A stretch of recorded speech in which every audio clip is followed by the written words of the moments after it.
قال الله تبارك وتعالى في كلامه المجيد: أعوذ بالله من الشيطان الرجيم. بسم الله الرحمن الرحيم. المال والبنون زينة الحياة الدنيا والباقيات الصالحات خير عند ربك ثوابا وخير أملا. قال المؤلف رحمه الله تعالى: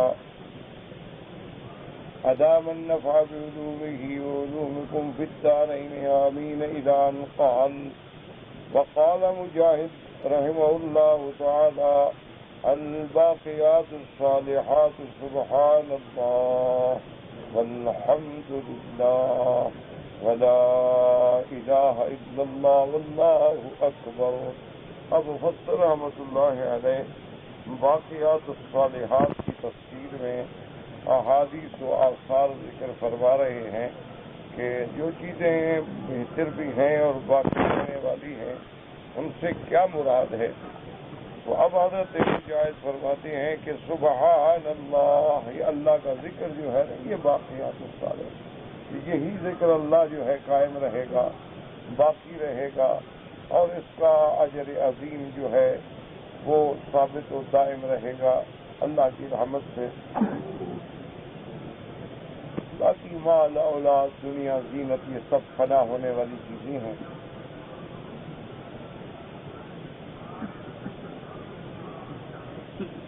یہ کسی کام نہیں آئے. اس لیے ایک حدیث مبارک میں آتا ہے، حضور صلی اللہ علیہ وسلم نے فرمایا کہ اللہ کی جنت کی زمین جو ہے وہ بڑی سرسبز اور صاف اور بالکل کھیتی کے لیے تیار ہے. تم چاہتے ہو کہ وہاں اپنا باغ لگاؤ؟ تو صحابہ نے پوچھا: یا رسول اللہ ہم کیسے جنت میں باغ لگائیں؟ تو آپ نے فرمایا کہ جتنے دفعہ تم ذکر کرو گے سبحان اللہ الحمدللہ، تو اللہ پاک ہر ذکر کے بدلے میں، ہر کلمے کے بدلے میں وہاں تمہارے لیے ایک درخت لگ جائے گا. تو لہذا وہ ہمیشہ، اور جنت کی نعمتیں فنا نہیں ہوگی، کیونکہ جنت فنا نہیں ہوگی تو جنت کی نعمتیں بھی فنا نہیں ہیں. بہت ساری چیزیں ہیں جن پہ فنا نہیں آئے گی، جیسے عرش ہے، کرسی ہے، جنت ہے، غلمان ہے، اسی طرح روح ہے، ان پہ فنا نہیں آئے گی. لیکن معنی یہ ہوتا ہے کہ قابل فنا ہیں. اگر اللہ چاہے تو فنا کر دے، اگر اللہ نہ چاہے تو ان کی مرضی. اسی لیے آتا ہے نا: وَنُفِخَ فِي الصُّورِ فَصَعِقَ مَن فِي السَّمَاوَاتِ وَمَن فِي الْأَرْضِ إِلَّا مَن شَاءَ اللَّهُ. مگر اللہ چاہے تو اس کو کوئی بے ہوشی نہ آئے، فنا نہ آئے، موت نہ آئے. تو ایسی بہت ساری چیزیں ہیں جن کو اللہ باقی رکھیں گے، کیونکہ وہ بنائی اسی لیے گئی ہیں کہ ہمیشہ باقی رہیں. جیسے کہ جنت کو اللہ نے پیدا فرما دیا ہے، جہنم کو اللہ نے پیدا فرما دیا ہے، تو اب جہنم بھی فنا نہیں ہوگی، جنت بھی فنا نہیں ہوگی، وہ تو باقی رہیں. اور جو ہماری نیکیاں وہاں درخت بن جائیں وہ بھی ہمیشہ باقی رہیں. اس لیے حضرت مجاہد رحمۃ اللہ علیہ فرماتے ہیں کہ باقیات الصالحات سے مراد کیا ہے؟ یہ اللہ کا ذکر ہے، کلمہ تسبیح ہے، تحمید ہے، تحلیل ہے، تکبیر ہے. یہ چار چیزیں ہوتی ہیں: تسبیح، تحمید، تحلیل، تکبیر. سبحان اللہ تسبیح ہو گئی، الحمدللہ تحمید ہو گئی، لا الہ الا اللہ تحلیل ہو گئی، اللہ اکبر تکبیر ہو گئی. یہ کلمات جو ہیں نا بڑے عظیم کلمات ہیں. انسان کو چاہیے کہ ہر وقت چلتے پھرتے اٹھتے بیٹھتے اپنی زبانوں کو ان اللہ کے کلمات سے، تسبیح سے، تنزیہ سے، تنویہ سے، تحلیل سے، تحمید سے، تکبیر سے رطب رکھے. اس لیے حضور نے فرمایا: لا یزال لسانک رطبا من ذکر اللہ. تیری زبان جو ہے ہمیشہ اللہ کے ذکر سے تر و تازہ رہنی چاہیے، کہ ہر وقت اللہ کا ذکر جو ہے زبان. اسی لیے آپ دیکھیں نا کہ اولیاء اللہ جو ہیں وہ اپنے متعلقین کو اتنی ذکر کی مشق کرواتے ہیں، اتنی محنت کرواتے ہیں، اتنی مجاہدہ کرواتے ہیں اتنی ریاضت کرواتے ہیں گویا ہر سانس جو ہے وہ بھی اللہ کا ذکر کرتا ہے. اس لیے انسان کو اللہ کے ذکر سے کبھی غفلت نہیں کرنی چاہیے، کیونکہ جب انسان اللہ کے ذکر سے غافل ہوتا ہے تو شیطان ہمارے دلوں پہ ڈیرا جما لیتا ہے، اور جب شیطان نے دل پہ ڈیرا جما لیا تو پھر اچھائی برائی کا امتیاز ختم ہو جاتا ہے، اور آدمی کی توجہ جو ہے ہر وقت شیطانی کاموں کی طرف رہتی ہے. اور جب آدمی اللہ کا ذکر کرتا ہے تو شیطان بھاگ جاتا ہے اور دل کے اندر نور ایمان پیدا ہوتا ہے، تو پھر آدمی کی طبیعت جو ہے وہ اطاعت اور اللہ کے اعمال صالحہ کی طرف ہوتی ہے. وقال عبد الرزاق اخبرنا معمر الحسن وقتادة في قوله تبارك وتعالى والباقيات الصالحات قال لا إله إلا الله والله أكبر والحمد لله وسبحان الله هن الباقيات الصالحات. قال ابن جرير وجدت في كتابي الحسن الصباح البزار النبي نصر التمار عن عبد العزيز بن مسلم من محمد بن عجلان عن سعيد المقبري النبي عن أبي هريرة رضي الله تعالى عنه قال رسول الله صلى الله عليه وسلم سبحان الله والحمد لله ولا إله إلا الله والله أكبر ان الباقیات الصالحات.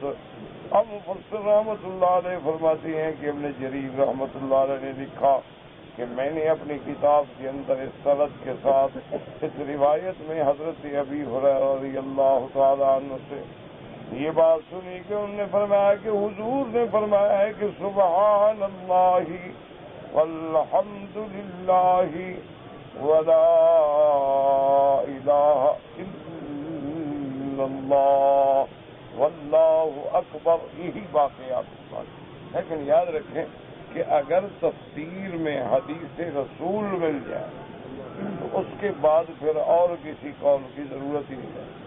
ہمیشہ یاد رکھیں، کیونکہ اللہ پاک نے حضور صلی اللہ علیہ وسلم کو قرآن پڑھایا، اللہ نے حضور کے سینے میں قرآن کو جمع کر کے محفوظ فرمایا، پھر اللہ تبارک و تعالی نے اس قرآن کی تفسیر بھی بیان حضور کو سکھلا دیا. دیکھو نا، لا تحرک به لسانک لتعجل به ان علینا جمعہ وقرآنہ.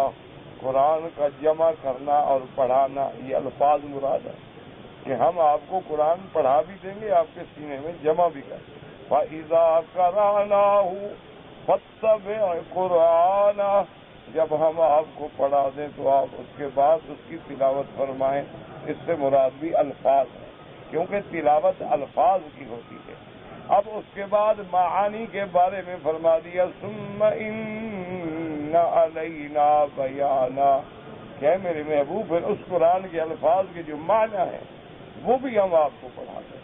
اس لیے حضور صلی اللہ علیہ وسلم سے جب حدیث مبارک میں کسی آیت کا ترجمہ آ جائے تو اس کے بعد تو پھر کسی اور طرف دیکھنے کی ضرورت ہی نہیں ہے.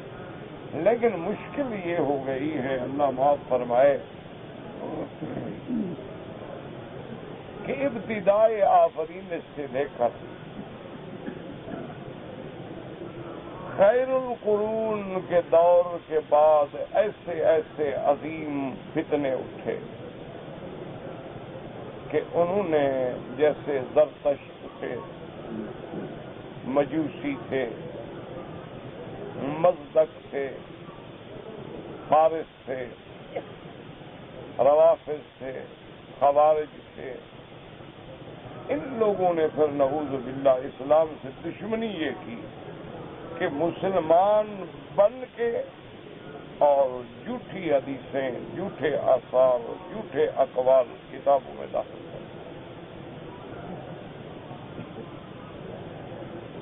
اور سب سے بڑا خطرناک دشمن وہ ہوتا ہے جو آپ کے اندر ہے. اب دیکھو نا، باہر کا آدمی ہے، اس سے تو آدمی مقابلہ کرے.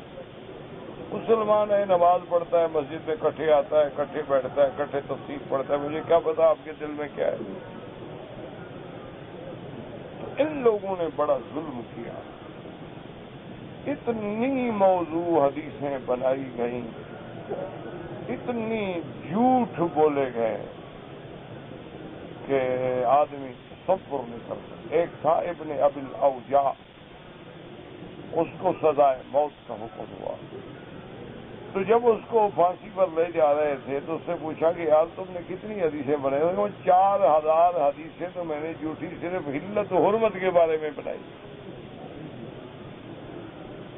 یعنی حلال و حرام کے بارے میں۔ اسی لیے امام مالک رحمت اللہ علیہ فرماتے تھے کہ بھئی یہ کوفہ جو ہے نا یہ تو محلت ضرب ہے، یہاں تو حدیثیں جھوٹی ایسے بنتی ہیں جیسے ٹیکسال میں پیسہ بنتا ہے۔ اسی لیے محدثین ڈرتے تھے کہ اگر تمہیں 100 روایت ملے اور راوی کوفی ہوں تو 99 کو تو غلط سمجھنا، ایک کے بارے میں بھی خیال کرنا۔ یہ عالم جب ہو جائے، اچھا اس کے بعد جناب دورہ انبیاء کا، عباسیہ کا، ان کے جد امجد حضرت عبداللہ ابن عباس تھے۔ حضرت عباس جو ہیں یہ عم النبی المصطفیٰ، حضور کے چچا ہیں، عباس ابن عبد المطلب۔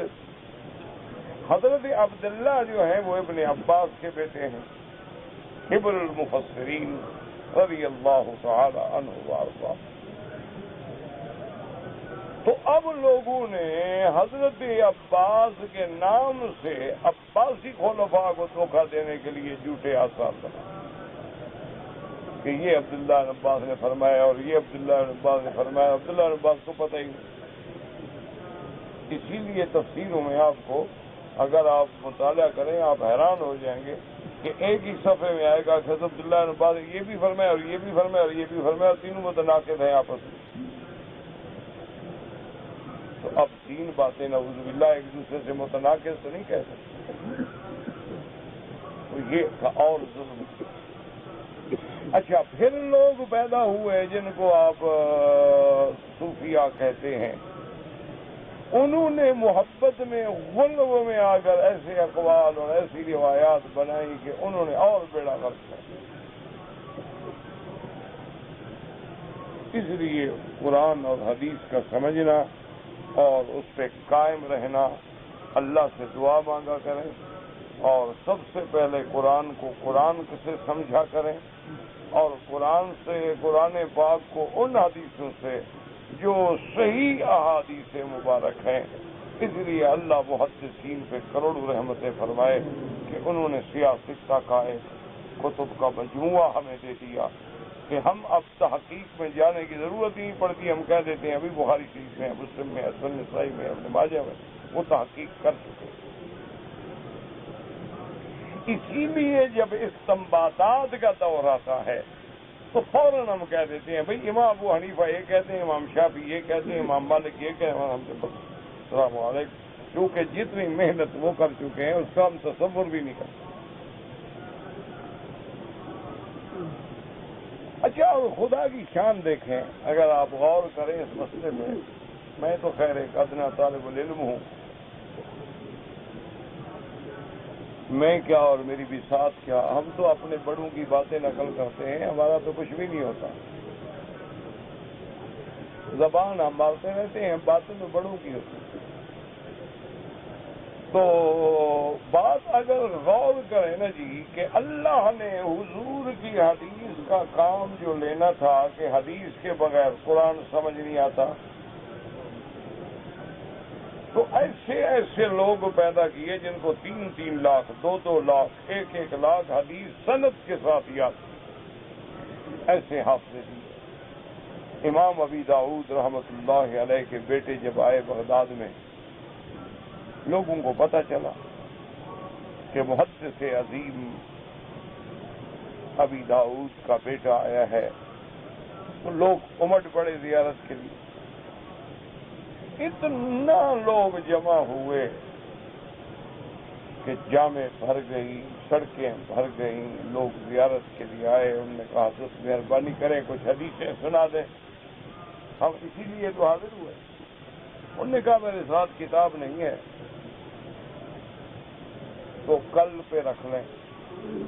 تو کچھ لوگوں نے آپس میں خسر پسر کی، یار اچھا محدث ہے اس کو کوئی حدیث ہی یاد نہیں، کتاب نہیں ہے تو بس اس کا معنی یہ ہے کہ بس اس کا علم ختم ہو گیا. تو حضرت کے کان میں جب بات پڑی تو جلال میں آئے، ممبر پہ بیٹھے اور 3 دن میں پورا ابو داؤد یاد سنا دیا. سنن ابی داؤد اتنی بڑی کتاب ہے، 3 دن میں یاد سنا. اللہ حافظ. امام ترمذی رحمت اللہ علیہ فرماتے ہیں کہ ہم کشتیوں میں سفر کر رہے تھے، بادبانی کشتیاں ہوتی تھیں اور ان کی حالت یہ ہوتی تھی کہ ہوا موافق چل پڑے کشتی چل پڑتی، ہوا مخالف ہو گئی لنگر ڈالا کھڑے رہے. تو 2 مہینے 6 مہینے لگتے تھے ہند سے جدہ آنے کو، 4 مہینے 6 مہینے لوگ کھڑے رہتے تھے راستے. ہوائیں مخالف چل رہی ہیں، بس کہیں کنارے کے قریب آئے لنگر ڈالا کھڑے ہو کیا کشتی چلتی رہی. تو امام ترمذی فرماتے ہیں کہ ہمارے شیخ بھی اس کشتی میں تھے اور ہم تلامذہ بھی کشتی میں تھے. تو ہم شاگردوں نے مشورہ کیا کہ پتہ نہیں اس کشتی میں ہمارے 2 مہینے لگے 1 مہینہ لگے تو حضرت کی خدمت میں عرض کریں کہ روزانہ ہمیں حدیث پڑھاتے رہیں، فارغ تو نہ بیٹھیں. تو حضرت نے فرمایا کہ ٹھیک ہے، اگر تم لوگوں کو شوق ہے پڑھنے کا تو میں پڑھانے کے لیے تیار ہوں.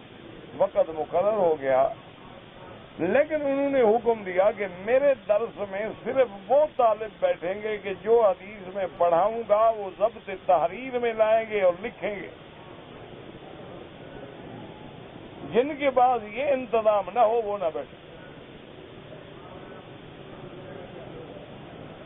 اب امام ترمذی فرماتے ہیں میں روتا رہا اللہ سے کہ نہ میرے پاس قلم ہے، نہ کاغذ ہے، نہ لکھنے کا سامان ہے. باقی لوگوں کے پاس تو ہے، اب مانگتا میں بھی نہیں. تو فرماتے ہیں کہ میں نے ایسا کیا کہ جب وہ حلقہ بنتا نا تو سب کے پیچھے ایسے کر کے بیٹھ جاتا اور تاثر یہ دیتا کہ یہ بھی شاید لکھ رہا ہے، تاکہ استاد اٹھا نہ دے ہلکے سے درس سے کہ بھی تم تو نہیں لکھتے ہو، لکھ جاؤ. استاد تو استاد ہے. وہ فرماتے ہیں اسی طرح کچھ 4 دن گزر گئے اور روزانہ حضرت جو ہے 30 حدیثیں 20 حدیثیں 30 حدیثیں 20 حدیثیں پڑھاتے تھے، لکھواتے تھے. 5ویں دن حضرت کی نظر پڑی، آپ نے فرمایا ترمذی کھڑے ہو جاؤ. کھڑا قلم نہیں ہے، کاغذ نہیں ہے. یہ 5 دن تم نے کچھ لکھا، اس نے کہا جی کاغذ قلم ہی نہیں لکھتا کیا. میں نے کہا یوں کر کے تم پیچھے کیوں بڑھ رہے؟ میں نے کہا اس لیے حدیث سے سنتا تو رہوں گا. تم نے میری 5 دن کی محنت ضائع کر دی نا، آئندہ نہ بیٹھنا میرے درس میں. میں نے کہا حضرت ضائع تو نہیں کی. کیسے ضائع نہیں کی؟ میں نے کہا جی سن لو. تو میں نے اسی وقت کھڑے ہو کے حدیث میں پڑھنی شروع کی سند سے کہ پہلے دن آپ نے ہمیں یہ 20 حدیثیں پڑھائی، دوسرے دن یہ پڑھائی، تیسرے دن یہ پڑھائی، چوتھے دن یہ پڑھائی، 5ویں دن یہ پڑھائی. 200 حدیث ما سند و متن امام ترمذی نے یاد سنا. حضرت شیخ نے فرمایا ترمذی تم ہی میرے قائم مقام بننے کے اہل ہو، بس اب تم آگے بڑھ سکو. تو میرے کہنے کا مقصد یہ تھا کہ جب اللہ نے حضور کی حدیث کی حفاظت کا کام لینا تھا تو دماغ بھی دیے، حافظے بھی دیے. جب حدیث منضبط ہو گئی، تدویر ہو گئی، حافظے ختم کر دیا اللہ، بات ہی ختم. اچھا اس کے بعد فقہا سے کام لینا تھا تو اللہ نے 4 بندے پیدا کر اجتہاد کر کے، مسائل کٹھے کر کے، گلدستے بنا کے، سنوار کے، نکھار کے، ہمارے سامنے موتیوں کی مالا بنا کے رکھ کے چلے گئے. اللہ ان کی قبروں پہ کروڑوں رحمتیں برسائے. اچھا، ان کے بعد چونکہ ضرورت نہیں رہی اجتہاد کی، اللہ نے اجتہاد کا ضابطے ختم کر دیے، مجتہد اب دنیا میں ہے ہی کوئی۔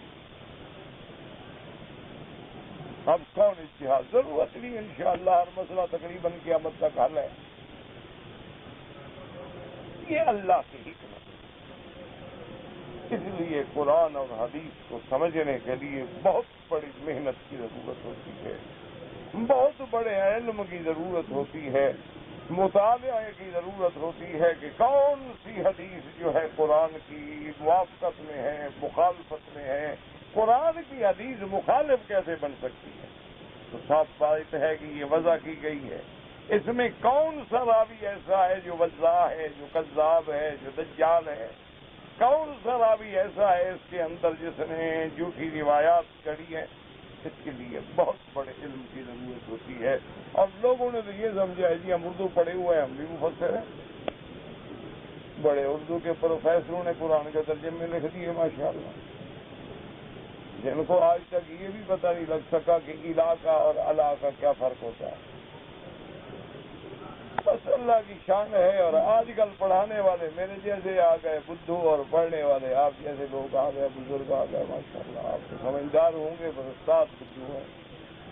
مہنگائی ہے، چل رہی ہے، اگلے دور میں خدا جانے کیا ہوگا۔ شاید یہ ہم جیسے ٹوٹے پھوٹے بھی نہ رہیں، کیونکہ ان حالات کا دور ہے نا۔ اب کوئی دیکھو، آپ ٹھنڈے دل سے آنکھیں بند کرو، ذرا غور کرو۔ آپ کے اپنے ملک میں، محلے میں کوئی بڑا آدمی اپنے بیٹے کو قرآن حدیث پڑھاتا ہے؟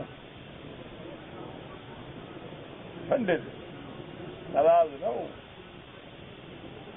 بھئی۔ آپ کے ہندو پاک میں آپ ٹھنڈے دل سے غور کریں، جو بڑی بڑی فیملیاں ہیں، یہ جناب قزل باش ہیں، دلتانی ہیں، ٹوانے ہیں، قریشی ہیں، گردیزی ہیں، جیلانی ہیں، یہ جناب مہر ہیں، یہ جناب بگٹی ہیں، مینگل ہیں، شر ہیں، مری ہیں، جتوئی ہیں، کھوسے ہیں، یہ بڑے بڑے جو نام ہیں، یہ ان کا کون سا بچہ ہے جو قرآن حدیث پڑھتا ہے؟ میری تو برادری ہے نا، میں تو جانتا ہوں، ایک بچہ جس نے قرآن حدیث پڑھا۔ کوئی آکسفورڈ پڑھتا ہے، کوئی ہارورڈ پڑھتا ہے۔ اب ان بیچاروں کا کیا قصور ہے؟ جو پیدا ہوتے ہیں اور ان کی آیا جو ہے وہ انگریز ہوتی ہے، تاکہ ہمارے بیٹے کی زبان جو ہے نا انگریزی، ایسے لگے کہ بالکل انگریز کا بیٹا ہے، مسلمان کا بیٹا ہی ہے۔ آیا انگریز ہوتی، پھر ان کو جناب نرسری میں ڈالا جاتا ہے، ان اسکولوں میں جہاں پڑھانے والے بالکل ٹیوٹر پڑھانے اور سب انگریز ہوتے ہیں۔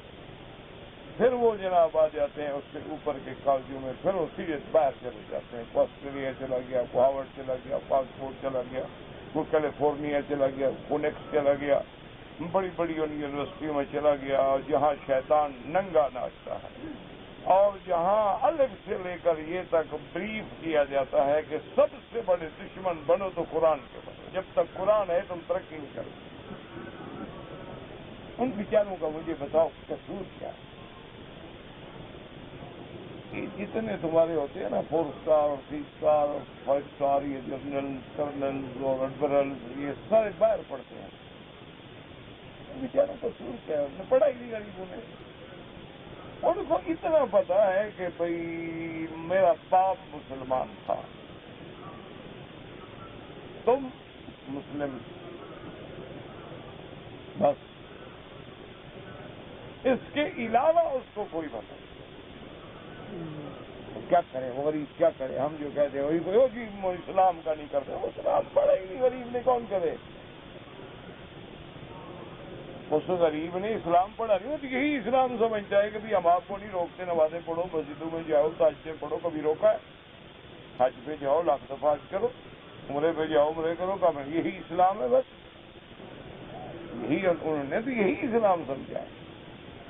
ان کا بھی ان غریبوں کا انتظار سچی بات یہ ہے، قصور کوئی نہیں۔ ہمارے مسجدوں میں، مدرسوں میں کون آتا ہے؟ موچی کا بیٹا،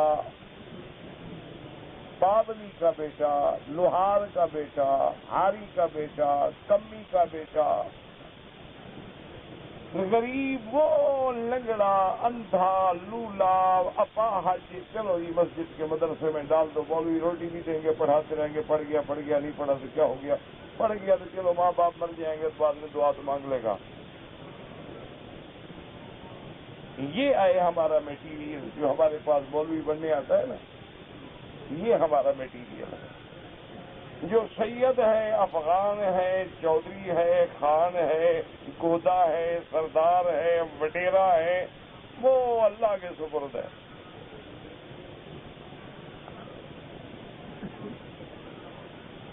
ہمارے پاس یہ میٹیریل آپ بھیجتے ہیں مدرسے میں، موچی کا بیٹا، پاولی کا بیٹا، لوہار کا بیٹا، کمی کا بیٹا، درخان کا بیٹا، وہ بھی اندھا لولا لنگڑا پاگل اپاہج غریب۔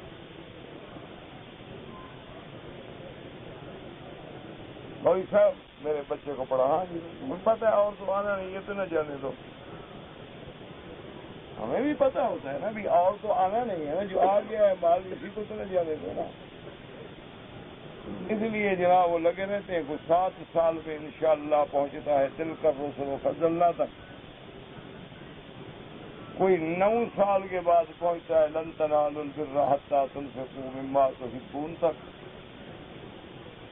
کوئی 20 سال کے بعد اللہ کیوں آتا تو وہ ہے نا بالکل کرج ہوتے ہیں، احساس کم تری میں مرے ہوئے ہوتے ہیں، کوئی الا ماشاء اللہ کسی سید کا بیٹا یا کسی خان کا بیٹا جو انگلش تعلیم میں نہ چل سکا، یا اس کے باپ نے دیکھا کہ میرا کانسٹیٹیوشن جو ہے ووٹ کا حلقہ، اس میں مولوی زیادہ ہے، یار ایک مولوی لڑکا بنا دو، چلو اس کے نام پہ ووٹ دے دیا کریں گے، لیکن تمہارا دیکھا تو میرا بیٹا ماشاءاللہ بڑا دیکھا داڑھی رکھی ہوئی ہے، یہ تو تمہاری جماعت کا ہے۔ اچھا پھر وہ ایسے سمجھدار ہوتے جو جائے اس کو کہتے ہیں تمہاری جماعت کا۔ سردار تو تیز لوگ ہوتے ہیں، بریلوی جائیں کہیں گے حضرت یہ تو سبحان اللہ ماشاءاللہ بالکل آپ کی جماعت کا ہے، دیوبندی جائیں کہیں گے سبحان اللہ یہ تو آپ کا ہے، تبلیغی جائیں سبحان اللہ جی آپ کی وجہ سے ٹھیک ہوا ہے، وہ پھر سب کو دھوکہ دیتے ہیں۔ انہوں نے ایک نمونہ ماڈل رکھا ہوتا ہے، جو وہاں فیل ہو گیا وہ انہوں نے ہمارے گلے میں ڈالا۔ یہ ہے حال۔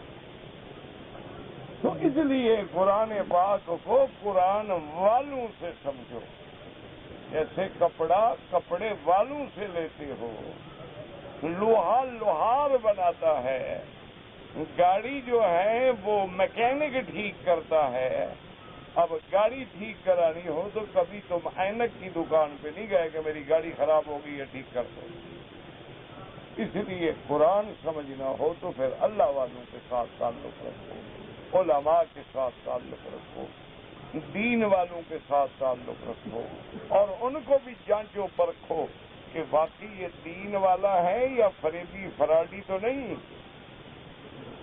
یہ کوئی مکار عیار تو نہیں، یہ خالصتاً اللہ والا ہے، دین والا ہے، قرآن والا ہے، یا اس نے دین کا لبادہ اوڑھ کے دنیا حاصل کرنے کا بہانہ بنایا ہے۔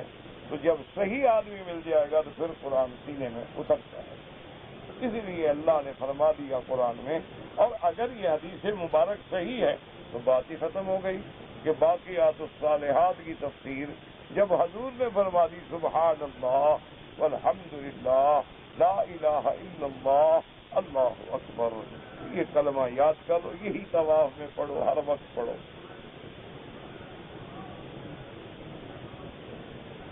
اس لیے اب یہ فرماتے ہیں کہ حضرت ابی ہریرہ رضی اللہ تعالی سے روایت ہے، اللہ اعلم۔ قال وحدثني يونس قال اخبرنا ابن وهب قال اخبرنا عمرو بن الحارث ان دراجا نبصري يتزون بالحيثم النبي سعيد ان رسول الله صلى الله عليه وسلم قال استكثروا من الباقيات الصالحات کہ زیادہ حاصل کرو۔ قيل وما هن يا رسول الله قال الملة قيل وما هي يا رسول الله قال التكبير والتحليل والتصبيح الحمد لله ولا حول ولا قوة إلا بالله وهكذا رواه أحمد من حديث دراج به۔ تو حضور پاک کی اس حدیث میں بھی آتا ہے کہ آپ نے فرمایا کہ زیادہ سے زیادہ کثرت کے ساتھ باقیات الصالحات کو حاصل کرو۔ صحابہ نے پوچھا اس سے کیا مراد؟ فرمایا یہی تو ملت ہے۔ نبی علیہ السلام ملت سے کیا بنا؟ فرمایا یہی تصویر، تحمید، تعلیم، کیونکہ یہی جب تنظیم ہوگی تبھی عقیدہ ٹھیک ہوگا۔ عقیدہ ہوگا تو ملت ابراہیم پہ آؤ گے۔ ملت ابراہیم یہی تو ہے کہ غیر کو چھوڑ کے اسی کی تصویر بیان کرو، اسی کی تحریف بیان کرو، اسی کی تنزیہ بیان کرو، اسی کی تقدیس بیان کرو۔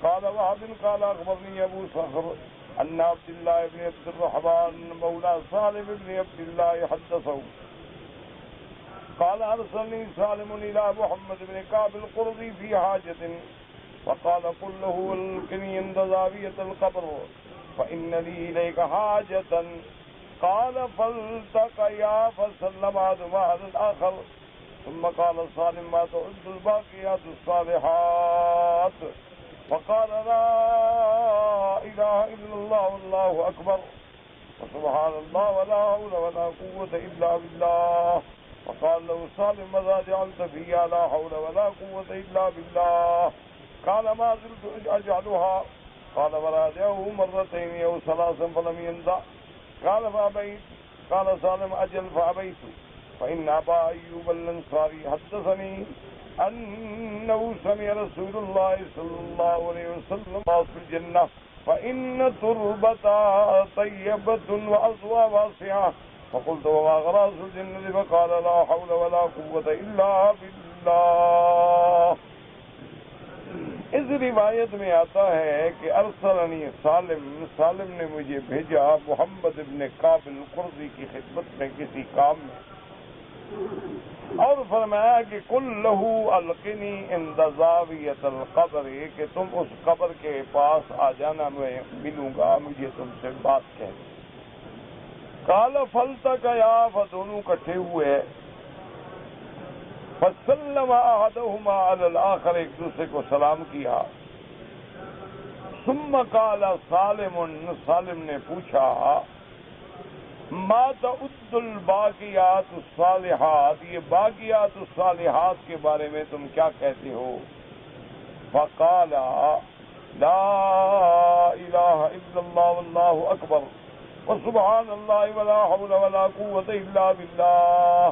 انہوں نے کہا یہ باقیات الصالحات۔ فقال له سالم نے فرمایا کہ اللہ کے بندے لا حول ولا قوت الا باللہ کب سے تم نے شامل کیا ہے؟ سبحان اللہ والحمدللہ تو ہے، لیکن لا حول ولا قوت الا باللہ تو مجھے پہلے روایات میں نہیں ملا، تم نے کب سے اس کو داخل کیا؟ انہوں نے کہا کہ میں تو ہمیشہ اس کو داخل کرتا ہوں۔ حضرت سالم نے 2 دفعہ 3 دفعہ اس کو دہرایا کہ خدا کے بندے یہ لا حول ولا قوت الا باللہ کہاں سے داخل کیا تم نے؟ انہوں نے کہا میں اسی پہ قائم ہوں۔ انہوں نے کہا اچھا تم میری بات نہیں مانتے؟ انہوں نے کہا نہیں مانتے۔ کیوں؟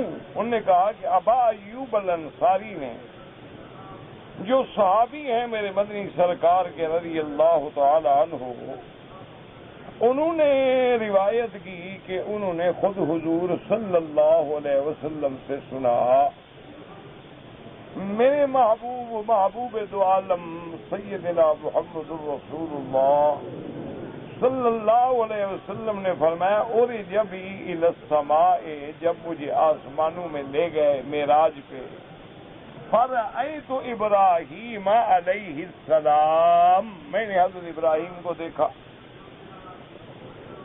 فَقُلْتُ فَقَالَ، حضرت ابراہیم علیہ السلام نے فرمایا، یہاں یوں ہے، بعض حدیثوں میں ہے کہ حضور نے پوچھا کہ من ھذا، یہ کون شخص ہے؟ یہاں ہے کہ جبریل علیہ السلام سے حضرت ابراہیم نے پوچھا کہ تمہارے ساتھ کون ہیں؟ تو جبریل نے عرض کیا محمد الرسول اللہ صلی اللہ علیہ وسلم۔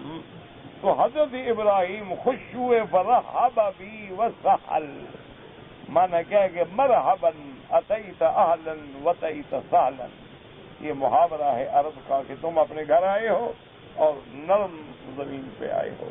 تو انہوں نے مجھے ترہیب کہا، اور اس کے بعد انہوں نے مجھے کہا کہ حضور محمد مصطفیٰ مر امتک، اپنی امت کو جا کے حکم فرماؤ، فلتکثر من غراس الجنت، کہ جنت میں زیادہ سے زیادہ باغ لگائیں۔ کیونکہ جنت کی مٹی مبارک جو ہے وہ بڑی پاکیزہ ہے اور زمین بہت بڑی ہے، اللہ تبارک و تعالیٰ نے بہت بڑی وسیع بنائی ہے۔ تو حضور فرماتے ہیں میں نے پوچھا وما غراس الجنت، کہ ہم جنت میں کیسے باغ لگائیں؟ انہوں نے کہا امت سے کہو کہ زیادہ پڑھے لا حول ولا قوت الا باللہ، تو جتنا زیادہ پڑھیں گے اتنی۔ اور ایک صحیح حدیث مبارک ہے کہ لا حول ولا قوت الا باللہ جو ہے کنز من کنوز الجنت، جنت کے خزانوں میں سے ایک موتی ہے۔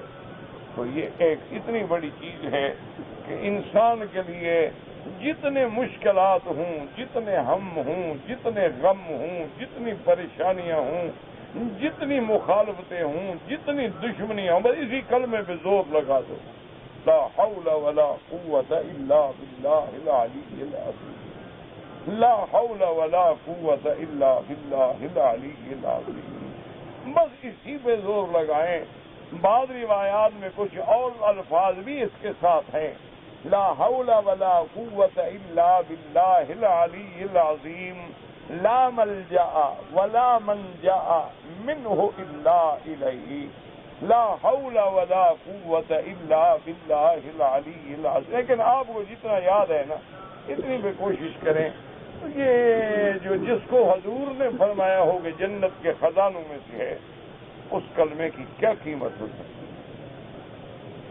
تو اس لیے علماء نے لکھا ہے کہ جو آدمی کسی غم میں، پریشانیوں میں مبتلا ہے، گھرا ہوا ہے اور ہموم ہیں، غموم ہیں، بس اسی کلمے سے زور لگائے، رات دن اٹھتے بیٹھتے بغیر کسی عدد کے، بغیر کسی حساب کے پڑھو، اللہ تبارک و تعالیٰ کی رحمت سے سارے مسائل جو ہے وہ حل ہو جائیں گے۔ اچھا دیکھو نا جی، مسائل حل نہ بھی ہوں، جنت میں تو باغ لگ رہا ہے، تو نقصان تو ہے ہی نہیں، فائدہ ہی فائدہ ہے۔ دنیا میں کام ہو گئے یا آخرت کے بن گئے، آخرت کے کام بن گئے تو اور زیادہ اچھی بات۔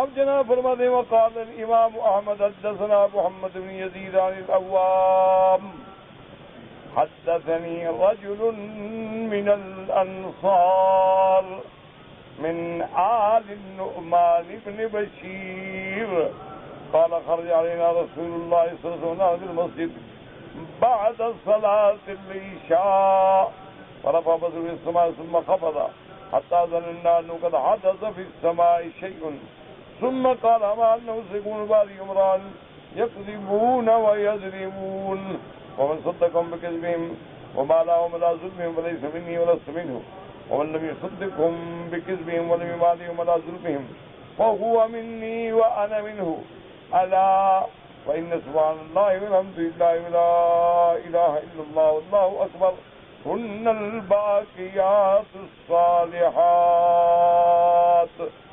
اب اس حدیث سے مبارک میں آتا ہے، فرماتے ہیں کہ حضور پاک تشریف لائے اور ہم مسجد میں تھے، نماز عشاء کے بعد ہم مسجد میں بیٹھے تھے، حضور نے ایسے آسمانوں کی طرف دیکھا۔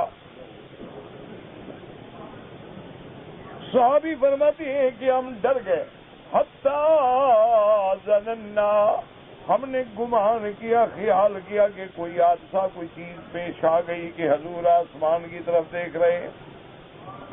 اور اس کے بعد آپ نے فرمایا میرے بعد حاکم جو ہیں آئیں گے، جھوٹ بھی بولیں گے، ظلم بھی کریں گے، تو جو آدمی ان کے جھوٹ اور ظلم کے باوجود ان کی تصدیق کرے، ان سے دوستی رکھے، اس کا میرے سے کوئی تعلق نہیں، اور جو آدمی ان کے جھوٹ کی تصدیق نہ کرے، ان کے ظلم کی تائید نہ کرے، وہ مجھ سے ہے اور میں اس سے ہوں۔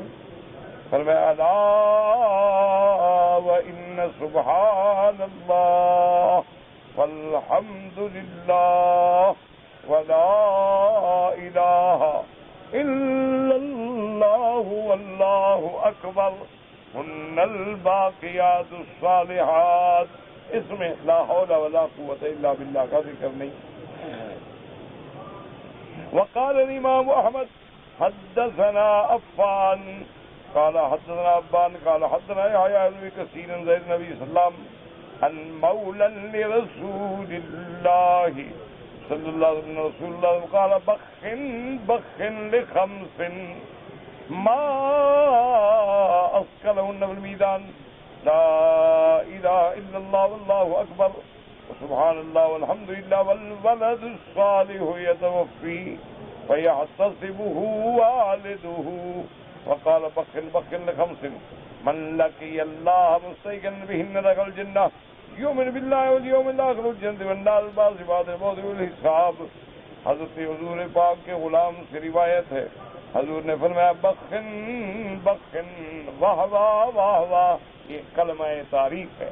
لخمس، 5 چیزیں ایسی ہیں جو میزان کے اندر بہت بھاری ہوں گی قیامت والے دن. وہ 5 چیزیں کیا ہیں؟ لا الہ الا اللہ واللہ اکبر سبحان اللہ والحمد للہ. اور کسی کا بچہ چلا گیا لیکن اس نے صبر کیا، بچہ بہت آ گئی، شہید ہو گیا، چلا گیا، صبر کر گیا اللہ کے لیے، تو یہ بھی اس کے میزان حسنات میں بھاری ہوگا. اور اس کے بعد فرمایا بخن بخن واہ واہ، جو آدمی ان 5 چیزوں پہ ایمان رکھے گا اللہ اس کو جنت میں داخل کریں گے. یؤمن باللہ والیوم الآخر وبالجنة والنار وبالبعث بعد الموت وبالحساب. ان 5 چیزوں پر ایمان لانا جو ہے وہ جنت میں داخلے کی علامت ہے. لیکن یاد رکھیں جو اللہ پہ ایمان لائے گا تب ایمان لائے گا جب رسول اللہ پہ ایمان لائے، کیونکہ ہمیں توحید کس نے سمجھائی، اللہ کا راستہ کس نے دکھلایا؟ محمد الرسول اللہ صلی اللہ علیہ وسلم. وقال الامام احمد اتنا روح قال ادنا اوزاعی انسانتی قال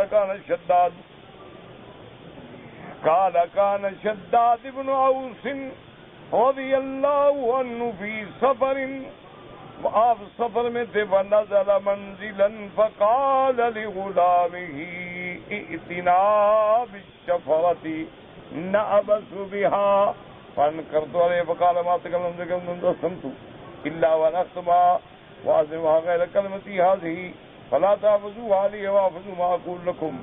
سمعت رسول الله صلى يقول إذا كنز الناس الذهب والفضة فاكنزوا أنتم هؤلاء الكلمات اللهم إني أسألك الثبات في الأمر والعزيمة على الرشد وأسألك شكر نعمتك وأسألك حسن عبادتك وأسألك قلبا سليما وأسألك لسانا صادقا وأسألك من خير ما تعلم وأعوذ بك من شر ما تعلم وأستغفرك لما تعلم إنك أنت علام الغيوب.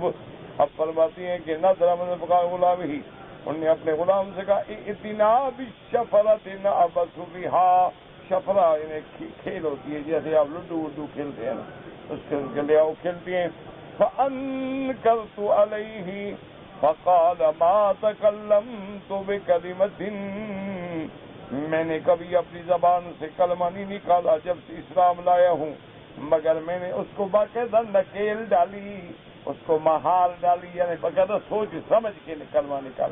لیکن آج پتہ نہیں میری زبان سے کیسے نکل گیا کہ یہ شفرہ لے آؤ اور ہم کھیلیں. اچھا اس کو چھوڑو، لیکن اس کو یاد رکھو جو میں اب تمہیں بتاتا ہوں کہ میں نے حضور صلی اللہ علیہ وسلم سے فرمایا کہ جب لوگ سونا چاندی اکٹھا کریں تم اللہ کے ذکر کو سونا چاندی کے بجائے اکٹھا کرو. اور یہ دعا سکھلائی کہ اللہم انی اسألک الثبات فی الامر والعزیمۃ علی الرشد.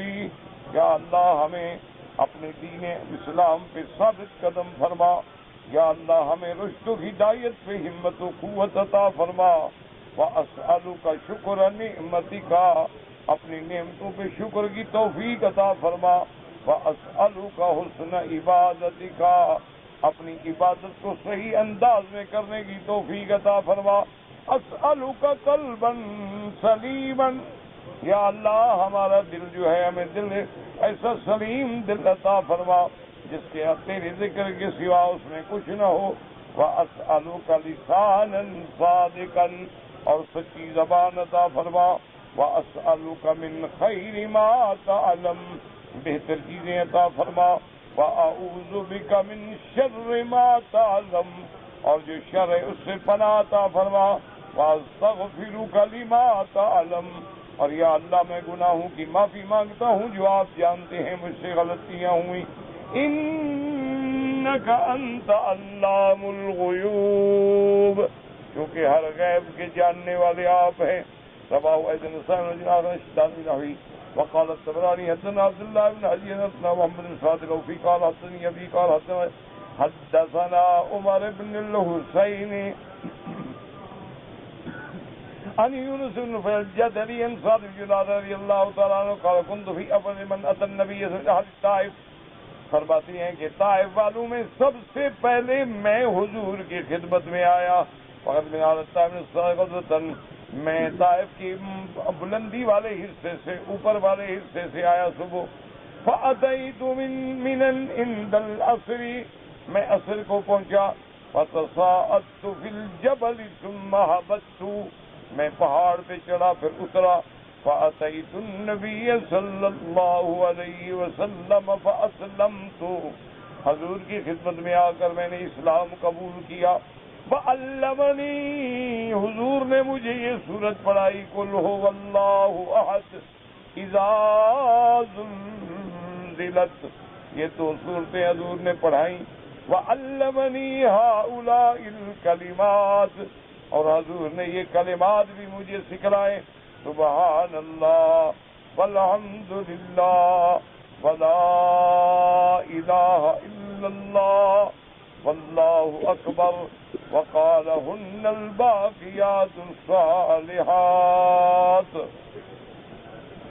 وبهذا الإسناد من قام من الليل ثم قال، اور حضور نے فرمایا جو آدمی رات کو اٹھے اور وضو کرے اچھی طرح، منہ صاف کرے، کلی کرے، وضو کرے، ثم قال سبحان اللہ، یتمرد 100 دفعہ کہے سبحان اللہ، والحمد للہ 100 دفعہ، اللہ اکبر 100 دفعہ، ولا الہ الا اللہ 100 دفعہ، غفرت ذنوبه الا الدماء فانها لا تبطل، اس کے سارے گناہ اللہ معاف کر دیں گے مگر حقوق قتل، دماء نہیں معاف ہوں گے، کیونکہ وہ تو حقوق العباد ہے، وہ تو جب تک بندہ معاف نہ کرے اللہ بھی معاف نہیں کرتا۔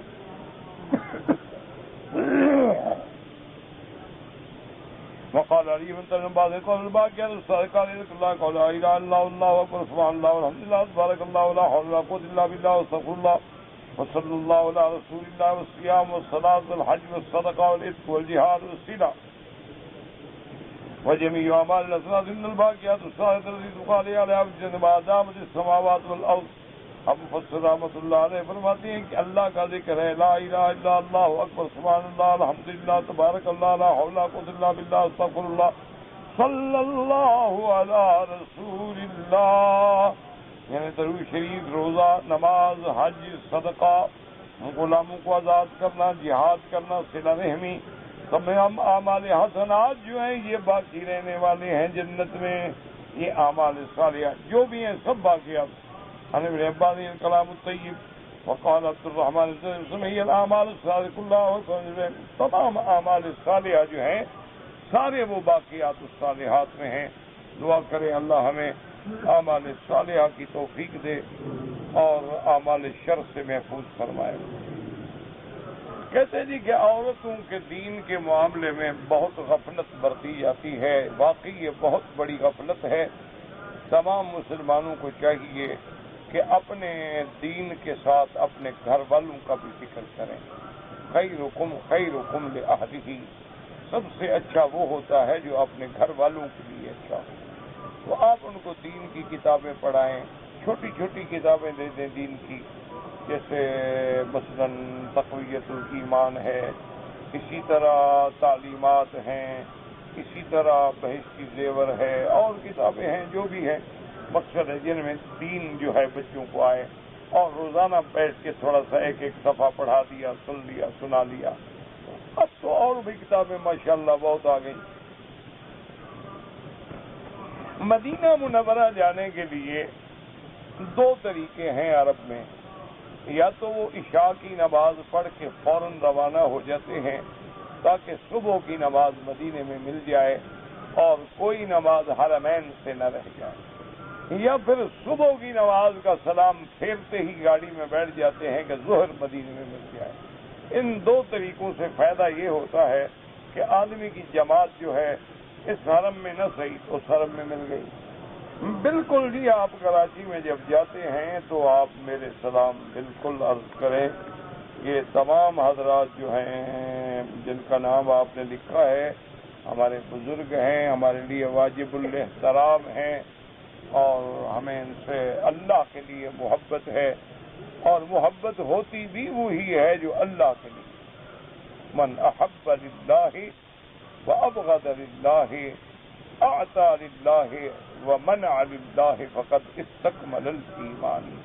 جو آدمی اللہ کے لیے محبت کرے، اللہ کے لیے بغض ہو، کسی کو کچھ دو تو وہ بھی اللہ کی رضا کے لیے، اور کسی سے کچھ روکو تو وہ بھی اللہ کی رضا کے لیے، گویا اس نے پورا ایمان حاصل کر لیا۔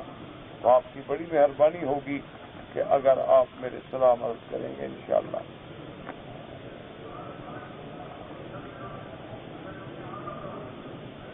کہتے جی کہ ہوٹلوں میں ٹیلی ویژن وغیرہ ہیں، بہرحال یہ وبائے عام ہے، یہ مصیبت عامہ ہے، بلوائے عامہ ہے، ہر بندہ بچنے کی کوشش کرے۔ اب ان چیزوں سے آپ اس طرح نہیں روک سکتے کہ گھر میں ٹی وی نہیں ہوگی تو پھر دوسرے گھر میں ہوگی، تیسرے گھر میں ہوگی، چوتھے گھر میں ہوگی۔ اب ضرورت یہ ہے کہ ہم اصلاح کریں کہ ہو اور نہ دیکھیں۔ کمال تو تب ہے نا، اب ہم یورپ میں جاتے ہیں، بہت سارے ملکوں میں جاتے ہیں، وہاں جو ہمارے مسلمان بھائی ہیں ماشاءاللہ، ہم نے دیکھا ہے ہر گھر میں ٹی وی ہے، ہر کمرے میں ٹی وی ہے، اور 50-50 انچ کے ٹی وی ہیں، لیکن کوئی بھی نہیں دیکھتا۔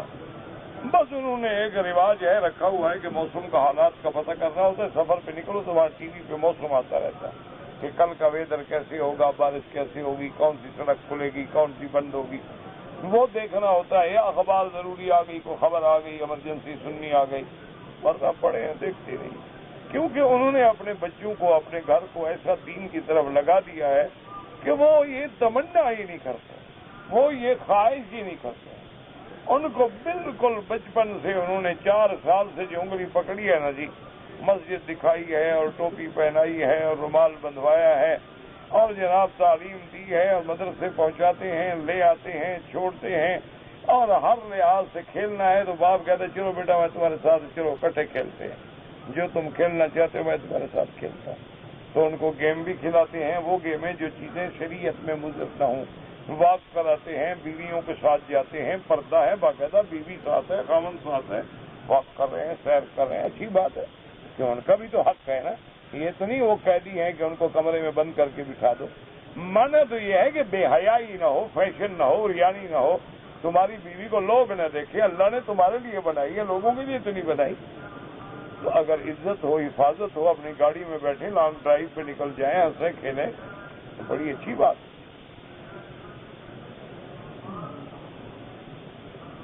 سجدے میں آ کر اعتکاف کی نیت مجھے سمجھ نہیں آیا، غلطی سے سجدے میں مسجد میں آ کر، اچھا غلطی سے نہیں، اگر مسجد میں آئے کوئی نیت کر لے اعتکاف کی تو ثواب ملے گا، نہیں کیا تو نہیں کیا، کوئی بات نہیں۔ جہاں تک مسجد میں کھانے پینے کا تعلق ہے، اگر آپ روزے سے ہیں تو افطار کر سکتے ہیں، حضور پاک نے ہمیشہ مسجد میں افطار فرمایا، ہمیشہ تو اعتکاف نہیں ہوتا تھا نا حضور پاک کا۔ اللہ تبارک و تعالی آپ میرے لیے دعا کریں، اللہ ہماری اولادوں کو صالح بنائے، ہم آپ کے لیے دعا کریں گے، اللہ آپ کی اولادوں کو صالح بنائے۔ بس دعا کرو کہ دعاؤں سے گاڑی چل پڑے تو چل پڑے، ورنہ حالات تو بگڑ گئے۔ ظہر الفساد فی البر والبحر بما کسبت ایدی الناس۔ آج تو میرے عزیز ہم الٹا جو لوگ زیادہ، حالانکہ ہمیں چاہیے تھا کہ ہم داڑھی والے، اپنے آپ کو دین کا نام لینے والے، اپنی زیادہ اصلاح کرتے، اپنا اولادوں کا، نسلوں کا، بچے بچیوں کا زیادہ خیال کرتے، لیکن بس اللہ کی طرف سے امتحان ہے، دعا کریں اللہ حالات درست فرما دیں۔ مجھے علم کا شوق ہے، اللہ پاک آپ کو نصیب کرے، بس شوق میں نے نہ کچھ شروع بھی کرو، کہتے ہیں جی کہ میں نے مفتی رشید احمد صاحب رحمۃ اللہ تو فوت ہو گئے، بہت بڑے عالم تھے، بہت بڑے مفتی تھے، کہ قریبی رشتہ داروں سے بھی پردہ عورت کرے، بالکل کرے۔ باقی اگر لوگ مذاق اڑاتے ہیں اسی پر تو آپ کو اجر ملے گا۔ اسی لیے تو ہے نا کہ اگر ہم آج 10% بھی شریعت پہ عمل کر رہے ہیں تو نجات کا رستہ بن جائے گا۔ وجہ کیا ہے کہ عمل کرنا مشکل ہو گیا۔ حضور نے فرمایا کہ میری سنت پہ عمل کرنا ایسے ہو جائے گا جیسے انگارہ ہاتھ میں لینا مشکل ہوتا ہے۔ تو آج اس دور میں جو عورت پردہ کرے، جو عورت نماز پڑھے، جو عورت گھر میں رہے، جس عورت کے فیشن پہ، بالوں پہ، بدن پہ غیر کی نظر نہ پڑے، تو لوگ تو اسی کو تانا بناتے ہیں کہ یہ ملا ہے، ملانی ہے، استانی ہے، پتہ نہیں کیا ہے۔ یار یہ بھی کوئی بیوی ہے؟ آج کل تو بیوی اس کو سمجھا جاتا ہے نا جو چلے تو محلے والے سارے نظارے سے مستفید ہوں، سارے خوش ہوں، اور شام کو شوہر بھی خوش ہو کے آئے، ماشاءاللہ۔ تو وہ بیوی آج کل جو ہے نا پسند کی جاتی ہے کہ خدا کے فضل سے بیوی میاں دونوں معزز ہیں، اس سے غصہ نہیں آتا، اسے غیرت نہیں آتی۔ وہ دوسری عورتوں کے ساتھ ڈانس فلور کرے، کھڑا ہو، تھرک رہا ہو تو اس کو بھی غصہ نہیں آتا، اور وہ دوسرے کے باہوں میں باہیں ڈال کے ناچے تو اس کو بھی غیرت نہیں آتی۔ یہ معزز ہوتے ہیں، یہ ایلیٹ کلاس ہے۔ حضور اکرم کے روضے کی طرف کچھ لوگوں نے، یہودی تھے، یہودی نسل تھے، انہوں نے سرنگ کھودنے کی کوشش کی تو نور الدین زنگی بادشاہ کو خواب میں اللہ نے دکھلایا، تو انہوں نے پھر وہ سارا سیسا ڈلوا دیا۔ امام مہدی الگ ہوں گے، عیسیٰ علیہ السلام الگ ہوں گے۔ قادیانیوں نے نئے نبوت کا ادعا کیا۔ جب کوئی آدمی حضور کے بعد کسی کو بھی نیا نبی مانے وہ کافر اور مرتد ہے، لا نبی بعدہ ولا رسول بعدہ۔ تو جب انہوں نے مرزا کو نبی مانا، صاف بات ہے کہ کافر ہو گئے پوری امت کے نزدیک۔ اپنی بیوی سے کتنا عرصہ دور رہے، کوشش تو کرے کہ بالکل دور نہ رہے، مجبوری ہو تو 6 مہینے سے زیادہ دور نہ رہے۔ اگر کوئی حالات ہے، نوکری ہے، غربت ہے، اور بیوی نے اجازت دی ہے تو پھر زیادہ بھی دور رہ سکتا ہے۔ آدمی کو بینک اسکیم کے تابع 20,000 روپے مہینہ بینک میں دے گا، 7 سال تک 20,000 روپے دیتا رہے گا، 7 سال کے بعد جو پیسے بنیں گے 15 لاکھ وہ بھی بینک میں رہیں گے، اور بینک اسے 20,000 مہینہ دیتا رہے گا جب تک اس کے پیسے بینک میں رہیں گے۔ بالکل حرام ہے، خالص۔ اب کیا خیال ہے، تم سمجھتے ہو تم کما رہے ہو کہ بینک کما رہا ہے؟ 20,000 روپے مہینہ دو گے تم 7 سال تک، یہ پیسے وہ کمائے گا، تمہارے پیسوں سے وہ کماتا رہے گا۔ جب 15 لاکھ ہو جائیں گے اب کہے گا جی 15 لاکھ رکھے رہیں تو 20,000 مہینہ دیتے رہو، تو تمہارے 15 لاکھ کو استعمال کر کے تمہیں 20,000 دے رہا ہے تو کیا فرق پڑے گا؟ وہ 15 لاکھ کو دوسرے بینک کو دے دے گا سود پہ، جہاں تو اس کو 40,000 سود ملے، 20,000 تمہیں دے دے گا، 20,000 خود دیتا رہے گا۔ یہ کوئی تمہارے بھلے کے لیے سکیمیں تھوڑی ہوتی ہیں، تو پیچھے یہودی برین ہیں، وہ بناتے ہیں پالیسیاں، بالکل حرام، خالص۔ کبیر والا میں لڑکی کے ساتھ اللہ معاف کرے، بس دعا کرو۔ آج کل موجودہ دور میں لڑکیوں کے ساتھ ظلم ہو رہا ہے، کہیں کاروکاری کے واقعات ہو رہے ہیں، کہیں نعوذ باللہ پنچایت بیٹھ کے فیصلہ کرتی ہے کہ اس لڑکی کے بھائی نے ہماری لڑکی سے زنا کیا، اس کے ساتھ 4 آدمی زنا کریں، نعوذ باللہ۔ انا للہ و انا الیہ راجعون۔